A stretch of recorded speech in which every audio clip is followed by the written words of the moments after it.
Oppenheimer presenta. Llega a usted por cortesía de Sodimac Home Center. Sueña, lo hacemos posible. SAP. Innovación e inteligencia para enfrentar los desafíos en América Latina.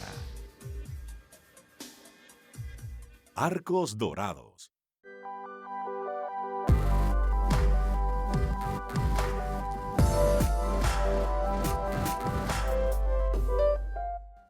En Buenos Aires, Argentina, UADE.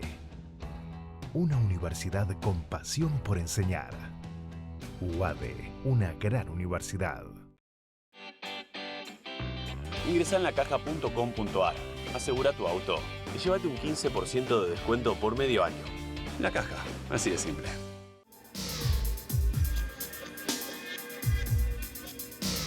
Gin Group, líderes en administración integral de capital humano.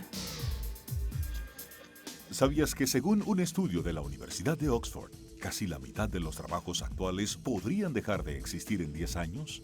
La inteligencia artificial llegó para quedarse. ¿Cómo te va a afectar la automatización? ¿Cuáles son los trabajos del futuro? Andrés Oppenheimer te lo cuenta en su nuevo libro, Sálvese quien pueda. Y no te quedes atrás. Encuéntralo en librerías.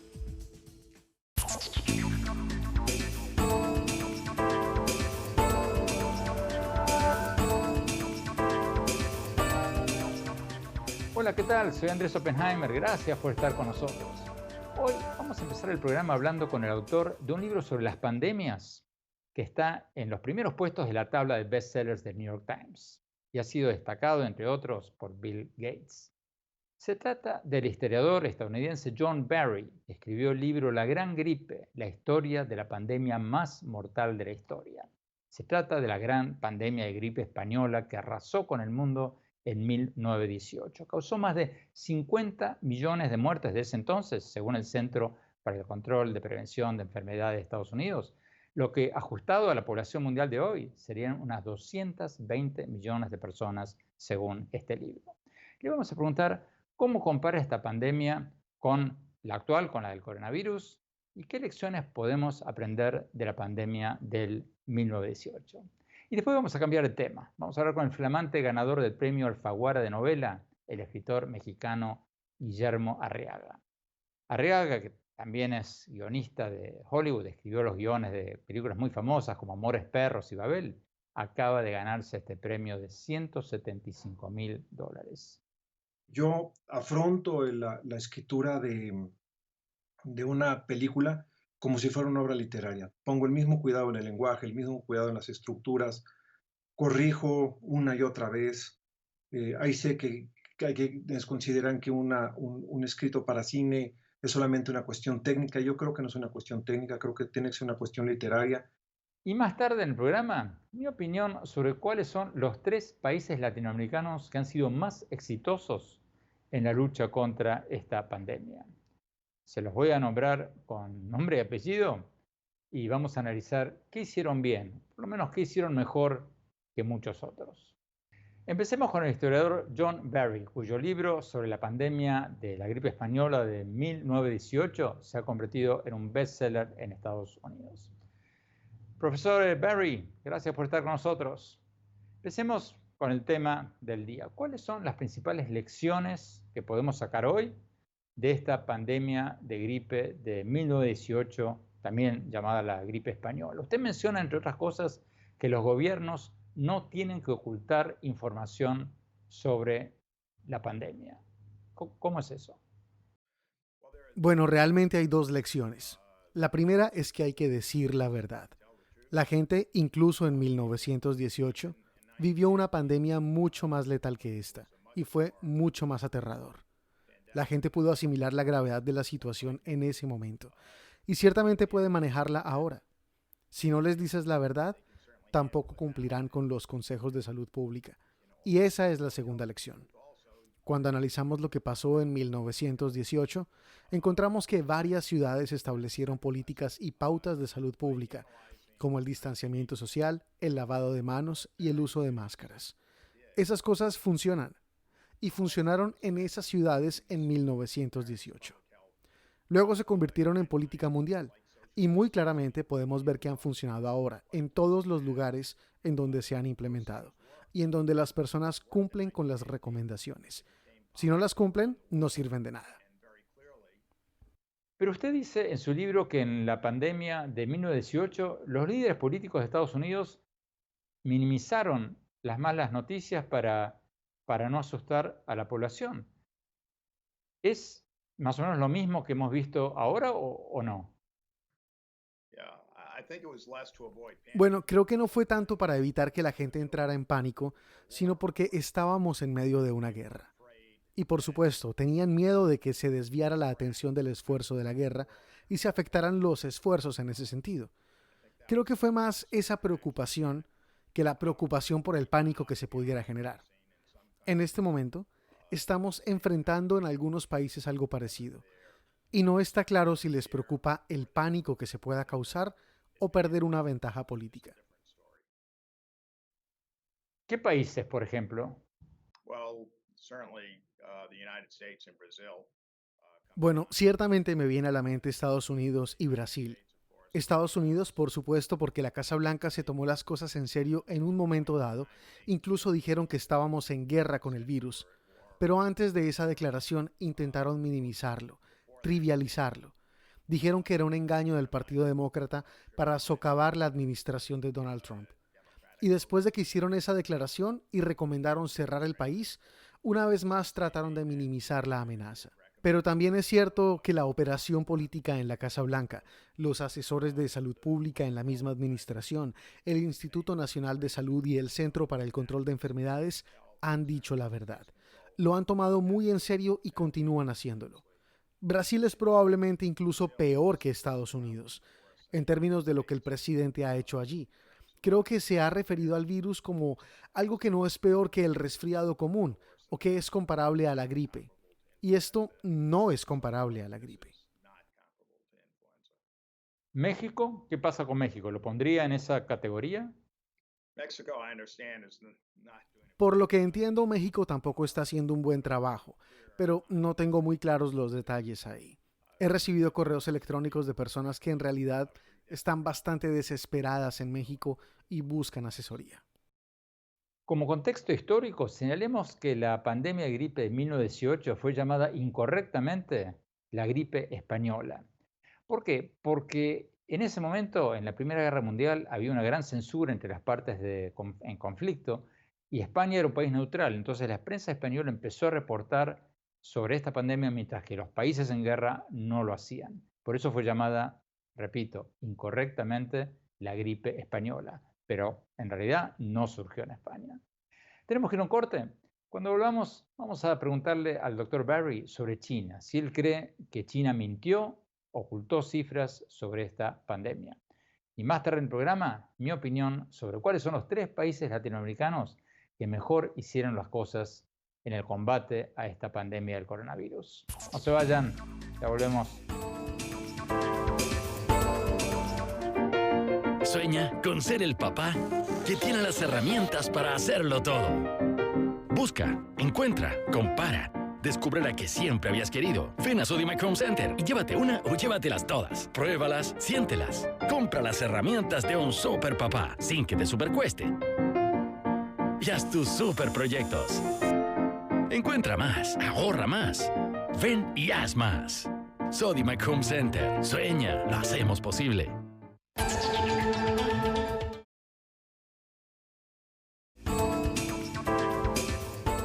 Gracias por seguir con nosotros. Estamos hablando con John Barry, el autor, el historiador que escribió este libro sobre las pandemias, sobre la gran pandemia de gripe española de 1918, que está ahora en los primeros puestos de la tabla de bestsellers del New York Times. En aquella pandemia de 1918 se murieron por lo menos 50 millones de personas, según el Centro de Estudios de Prevención y Control de Enfermedades de Estados Unidos. Algunos historiadores dicen que la cifra es mucho mayor. Y esa cifra, llevada a la actualidad, comparada si fuera en la población actual, sería de 220 millones de personas muertas por esta pandemia del 2018. La cifra viene del propio libro de John Barry. Sigamos con la entrevista. Doctor Barry, hablemos un poco de China. China despertó una gran polémica por la pregunta de si ocultó información en la pandemia y sobre si son ciertas sus cifras de muertos, que es muchísimo menor a la de Estados Unidos y los países europeos. ¿Usted cree en los datos de China? China's, clearly they initially tried to hide the outbreak. I'm not sure whether that was Ya sabes, China claramente trató en un principio de ocultar el brote. No estoy seguro de si esa fue una decisión consciente por parte de la alta dirección o si fue culpa de los burócratas que no se animaron a darles malas noticias a sus jefes. Luego, retrasaron claramente el acceso a la información de la Organización Mundial de la Salud o el Centro para el Control de Enfermedades, pero hicieron algo muy importante en términos de cooperación, y fue que compartieron el genoma del virus el 12 de enero con el resto del mundo, bastante temprano, lo que les permitió a los científicos de todo el mundo ponerse a trabajar rápidamente en medicamentos terapéuticos y en vacunas. Creo que eso fue muy importante, muy cooperativo, pero en otros aspectos, por supuesto, no han ayudado mucho. Entonces, me preocupa la reacción que ha tenido China. Doctor Barry, una de las cosas que me inquietó de su libro es que usted dice que la pandemia de gripe española de 1918 de alguna manera causó o condujo al ascenso de Hitler en Alemania y que llevó de alguna manera a la Segunda Guerra Mundial. Porque usted dice que el entonces presidente de Estados Unidos, Woodrow Wilson, se contagió de la gripe, de la pandemia, quedó muy mal física y mentalmente, y que todo eso lo llevó a decisiones que condujeron años después a la Segunda Guerra Mundial. ¿Cómo fue eso? ¿Por qué? Well, it's a little bit of an overstatement of what I concluded. Bueno, ya sabes, es un tanto exagerado decir que yo llegué a una conclusión, pero ciertamente sugerí esa posibilidad. El virus de la influenza en 1918 no se comportó como otros virus de la gripe. Número 1, fue más virulento. Número 2, podía unirse a las células directamente en el pulmón, lo que el virus tradicional no hacía. Y precisamente por eso fue tan virulento. Número 3, podía atacar a casi todos los órganos del cuerpo, lo que también es muy inusual en la influenza. Aunque es similar a lo que estábamos descubriendo sobre el COVID-19, pero adicionalmente, y esto fue algo sin duda extremadamente notorio en 1918, es que cada evaluación científica de la pandemia llegó a la misma conclusión, que después de las complicaciones pulmonares, la segunda mayor consecuencia fueron los trastornos mentales. Y fue una conclusión unánime. La gente contagiada se volvía psicótica, desorientada. Sus mentes simplemente no funcionaban correctamente. Y eso claramente le sucedió al presidente de Estados Unidos, Woodrow Wilson, en medio de las negociaciones de paz de la Primera Guerra Mundial. Todos a su alrededor comentaron sobre ello, desde su mayordomo hasta Herbert Hoover, quien más tarde se convirtió en presidente de los Estados Unidos, y el mismo Lloyd George, el primer ministro británico. Y antes de enfermarse, Wilson había sido inflexible en su posición, insistiendo en los principios por los que Estados Unidos se iría de la guerra, y articuló los llamados 14 puntos, que básicamente impulsaban los valores democráticos de paz sin victoria, que era su eslogan.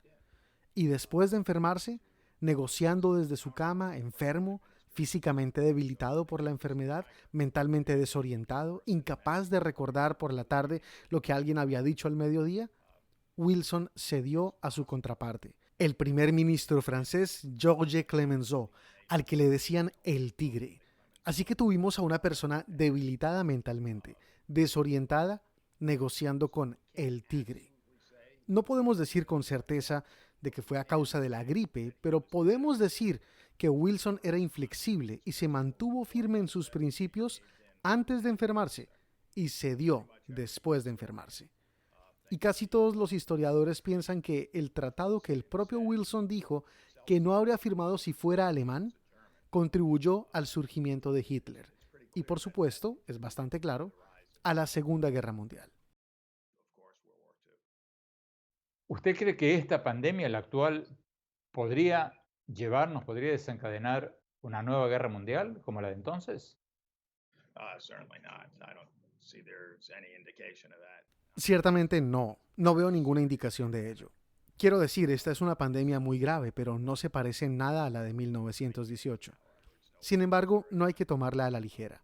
La gente se está muriendo, pero de nuevo, no se comparan. Además, el contexto no es el mismo. No hay una guerra en curso y no hay negociaciones de paz con un poder derrotado, etc. Así que no veo que ocurra algo así. Tenemos que ir a un corte. Cuando volvamos, vamos a preguntarle al doctor Barry si cree que hay una posibilidad de que venga una segunda ola de esta pandemia o no. Y más tarde en el programa, mi análisis, mi opinión sobre cuáles son los 3 países latinoamericanos que mejor están haciendo las cosas en la lucha contra esta pandemia del coronavirus. No se vayan, ya volvemos.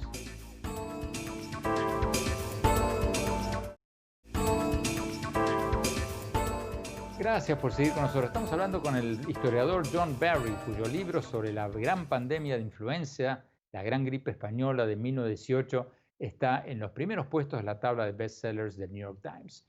Aquella pandemia, la de la gripe española en 1918, causó 50 millones de muertes, según el Centro para el Estudio y la Prevención de Enfermedades de Estados Unidos, el CDC. Según Barry, según su libro, esta cifra ajustada a la población mundial de hoy sería de 220 millones de personas. Sigamos con la entrevista. Doctor Barry, en base a lo que ocurrió en pandemias anteriores, ¿usted cree que vamos a ver una segunda ola de esta pandemia o no? Bueno, ya sabes, en realidad ni siquiera tuvimos una primera ola. La enfermedad comenzó y en la mayoría de los países del mundo, no en todos, intervinieron las autoridades para evitar que la primera ola se desarrollara por completo. Y es de esperar que sigamos teniendo éxito, pero a medida que salgamos del bloqueo, va a haber un aumento en los casos. La pregunta es, ¿qué tan grande será ese aumento?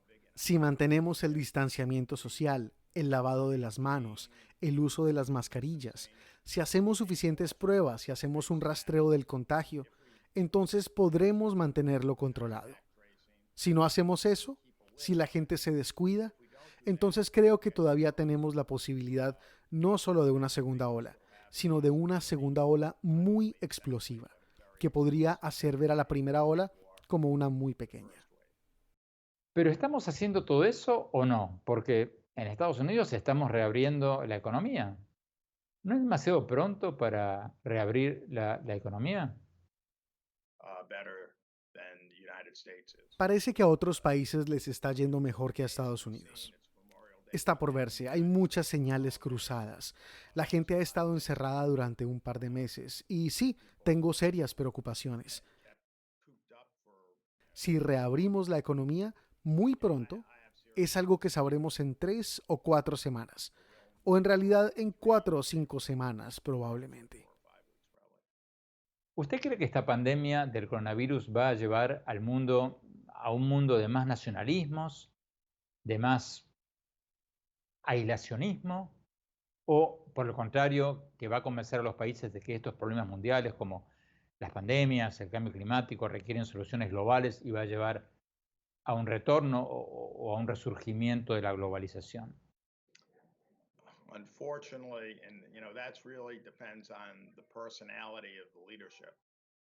Desafortunadamente. Y ya sabes, eso realmente depende de la personalidad de nuestro liderazgo.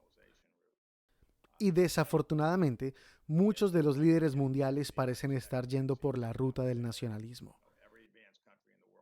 Creo que si conseguimos la vacuna, y espero que pronto esté disponible, todos los países avanzados del mundo estarán trabajando con el mismo fin. ¿Quién va a recibir esa vacuna primero y cómo se compartirá o no?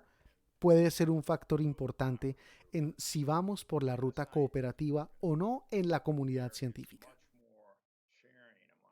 El ambiente es mucho más generoso entre personas que normalmente son competitivas de lo que había visto yo antes. Esa es una muy buena señal. Pero el liderazgo político es otra cosa. Y obviamente tenemos países que cierran fronteras y cosas por el estilo que no son útiles. Entonces, está por verse. Entonces, doctor Barry, si lo entiendo bien, su conclusión es que esta pandemia, la actual, va a ser menos terrible que la pandemia de la gripe española de 1918. Bueno, la de 1918 mató de 50 a 100 millones de personas en ese entonces, lo que ajustado a la población de hoy equivaldría a entre 220 y 440 millones de personas. Afortunadamente, no estamos viendo ese tipo de víctimas mortales, incluso en el peor de los pronósticos, pero ciertamente muchos millones posiblemente podrían morir.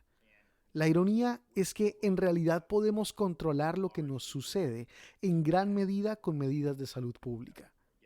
Una vez más, el distanciamiento social es probablemente el aspecto más importante de lo que puedes hacer. Luego, lavarse las manos. Luego, las máscaras. Quedarte en casa cuando estés enfermo.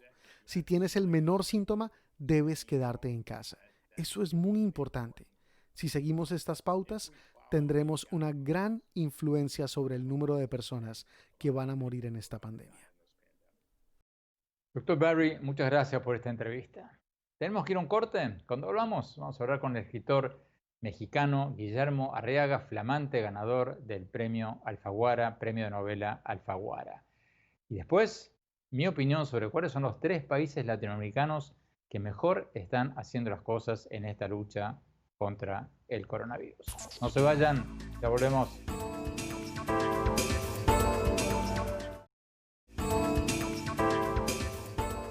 Muchas gracias por seguir con nosotros. Vamos a la entrevista con el escritor mexicano Guillermo Arriaga, el escritor que acaba de ganar el premio Alfaguara de novela, un premio de $175,000.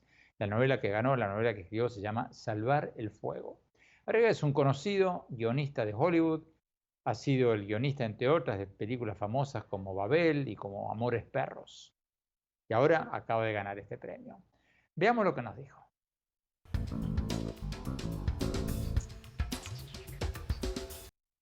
Guillermo Arriaga, felicidades por este premio. Guillermo, el jurado, cuando te dio este premio por Salvar el Fuego, por tu novela, dijo textualmente que la tuya es una novela polifónica, cierro comillas, que narra con intensidad y dinamismo el problema de la violencia en México. Explícame, por favor, qué es eso de una obra polifónica. ¿Qué es una obra polifónica? Mira, una obra polifónica significa que está contada a partir de diferentes puntos de vista y cada punto de vista tiene una voz particular.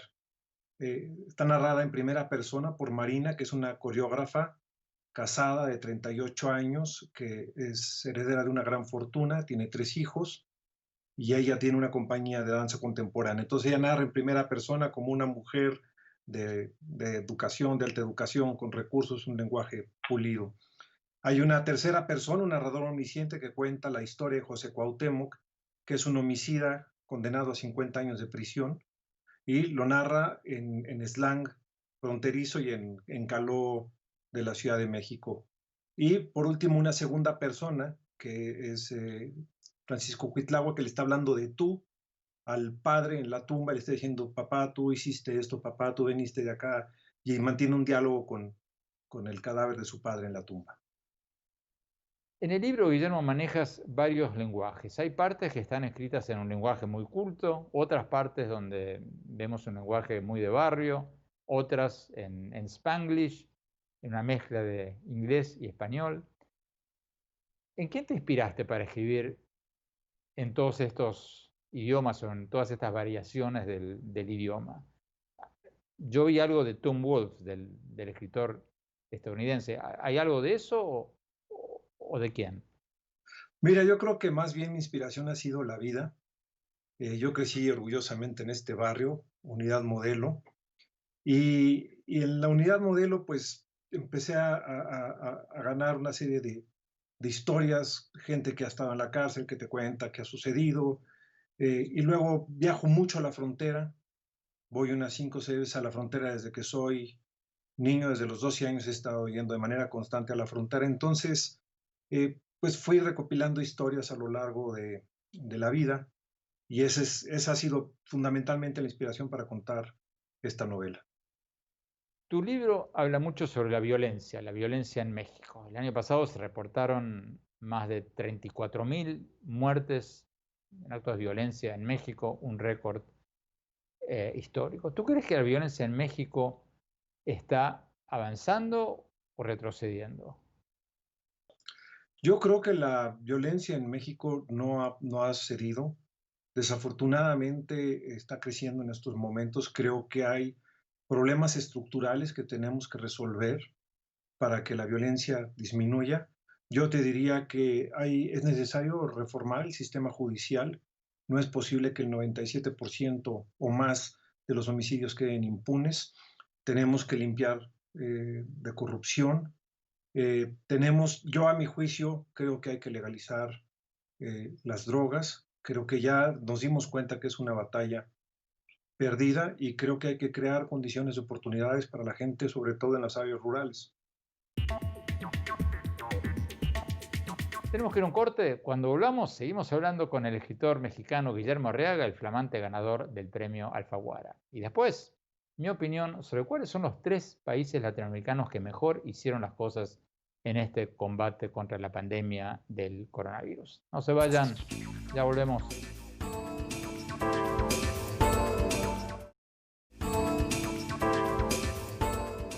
Gracias por seguir con nosotros. Seguimos hablando con el escritor mexicano Guillermo Arriaga, que acaba de ganar el premio Alfaguara 2020, un premio de $175.000.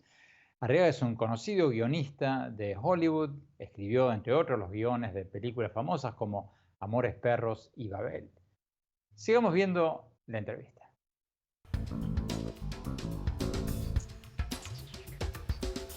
Guillermo, en el bloque anterior estábamos hablando sobre la violencia en México. ¿Tú crees que el presidente Andrés Manuel López Obrador ha hecho lo correcto involucrando al ejército en la lucha contra la violencia o no? Mira, yo que viajo mucho, digo, por la frontera y que ando por brechas y por rancherías y por ejidos, me he topado siempre con el ejército y puedo decirte que es una de las instituciones que más respeto. Nunca he tenido un problema con un militar. Siempre han sido gente honesta, directa y en la mayor parte de los casos, por lo menos en el que me ha tocado, absolutamente incorruptibles. Pero creo que no es la función de los militares. Es más, no creo ni siquiera que ellos quieran estar involucrados en esas tareas. Es necesario crear una fuerza civil, una fuerza organizada que pueda resolver el problema y no recurrir una vez más a los militares, que luego son denostados por esta tarea y no tienen las herramientas para cumplirla como debe ser. Hablemos sobre el narcotráfico. ¿Está avanzando o retrocediendo en México en su lucha contra los narcos? Yo creo que mientras haya una demanda grande en los países del primer mundo, México seguirá teniendo estos problemas de violencia y de narcotráfico. Por eso creo que ya es momento de legalizarlas, ya es momento de que este baño de sangre se acabe.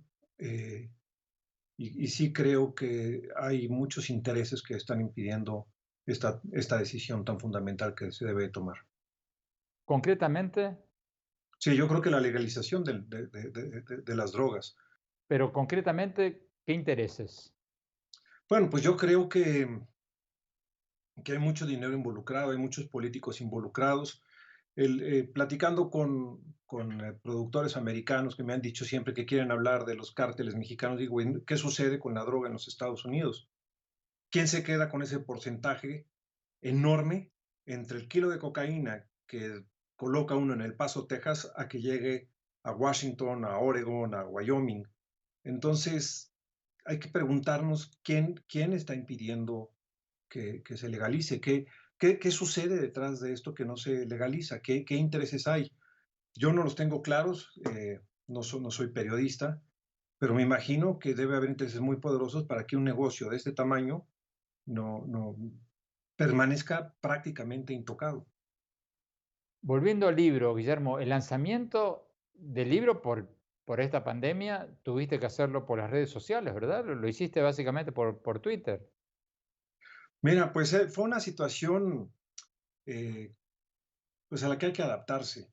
Y creo que la forma de adaptarnos fue usar las redes, usar los en vivos, usar este medio como el Skype. Por cierto, te agradezco mucho el espacio, Andrés. Y bueno, como no pude presentar el libro en Madrid el 19 de marzo, hice una presentación por Twitter que según me han dicho, no tengo forma de comprobarlo, ha sido la más vista, la presentación de un libro más vista en la historia. Ya tiene 172,000 vistas, dura 1 hora y cuarto, por si alguien está interesado en verla, está en @g_arriaga.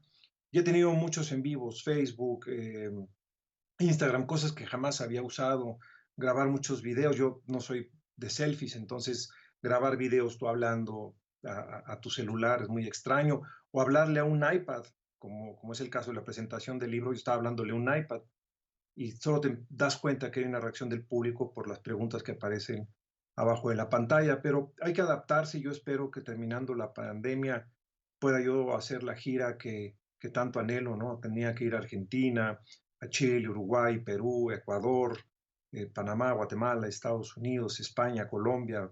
Entonces, me gustaría mucho retomar esa gira que es parte del Premio Alfaguara. Tú has sido guionista de varias películas famosas como Amores Perros y Babel. ¿Qué encuentras diferente entre escribir guiones de cine, de Hollywood, y escribir novelas como esta? Mira, para mí lo que yo hago siento que es literatura. Creo que la dramaturgia de cine tiene que empezar a ser considerada también literatura, no solamente la dramaturgia teatral. Entonces yo afronto la escritura de una película como si fuera una obra literaria. Pongo el mismo cuidado en el lenguaje, el mismo cuidado en las estructuras, corrijo una y otra vez. Ahí sé que hay quienes consideran que un escrito para cine es solamente una cuestión técnica. Yo creo que no es una cuestión técnica, creo que tiene que ser una cuestión literaria. No puedo olvidar que una estrella de cine, un productor, un director, un fotógrafo, va a leer esta obra y va a decidir si entra o no entra una película, dependiendo de si se involucra o no se involucra con la historia.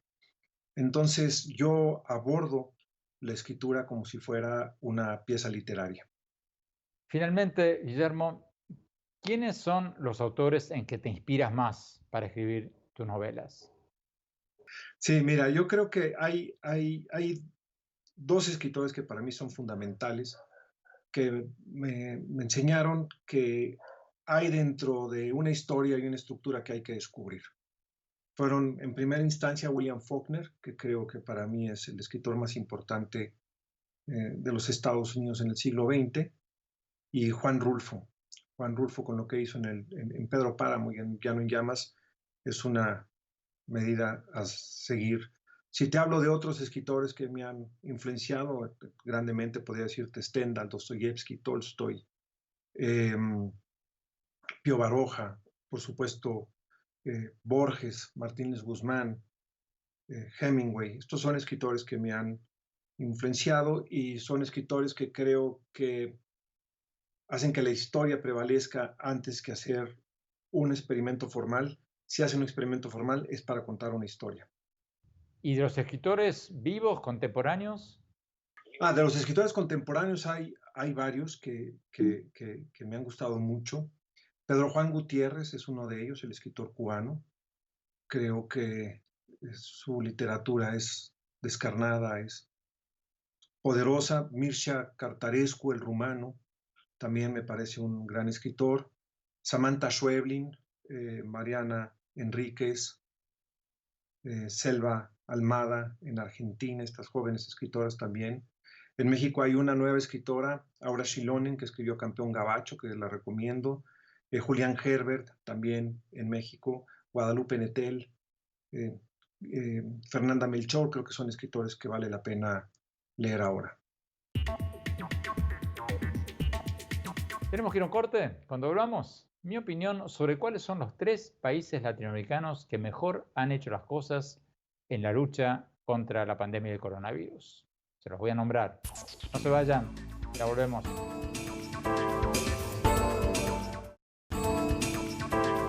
Muchas gracias por seguir con nosotros. Bueno, tal como se los prometí, mi opinión sobre cuáles son los 3 países latinoamericanos que mejor hicieron las cosas en la lucha contra esta pandemia del coronavirus.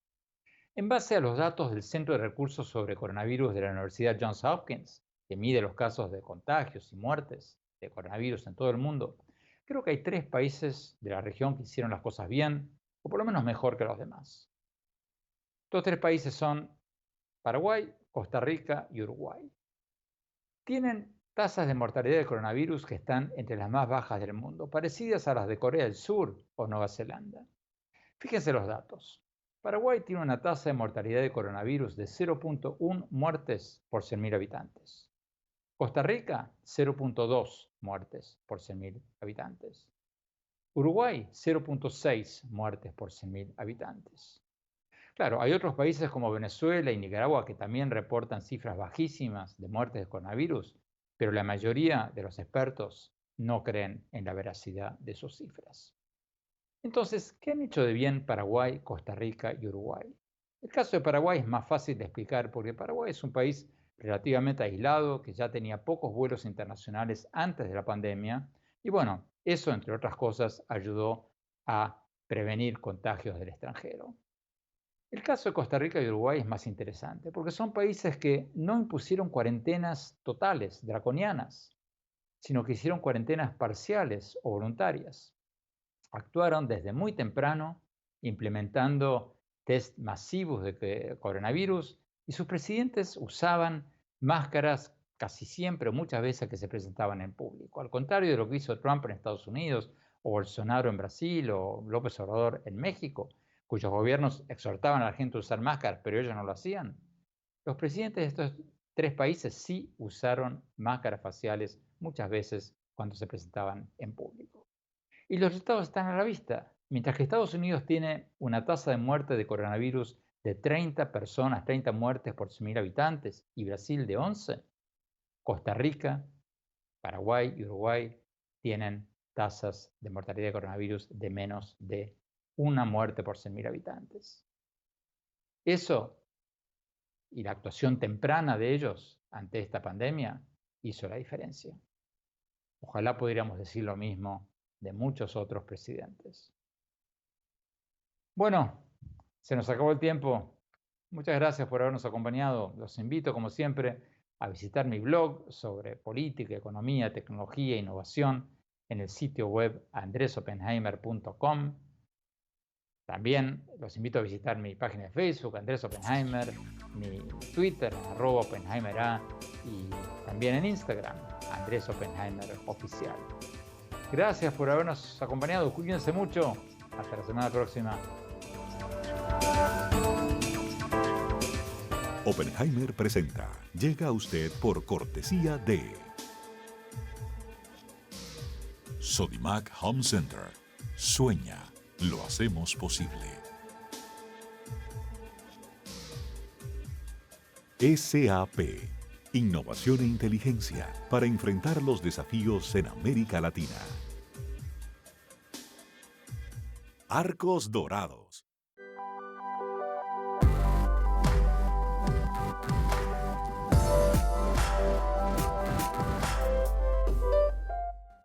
En Buenos Aires, Argentina, UADE. Una universidad con pasión por enseñar. UADE, una gran universidad. Ingresa en lacaja.com.ar, asegura tu auto y llévate un 15% de descuento por medio año. La Caja, así de simple.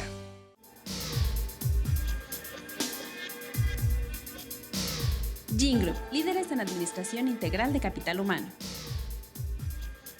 ¿Sabías que según un estudio de la Universidad de Oxford, casi la mitad de los trabajos actuales podrían dejar de existir en 10 años? La inteligencia artificial llegó para quedarse. ¿Cómo te va a afectar la automatización? ¿Cuáles son los trabajos del futuro?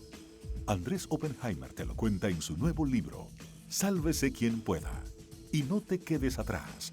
Encuéntralo en librerías.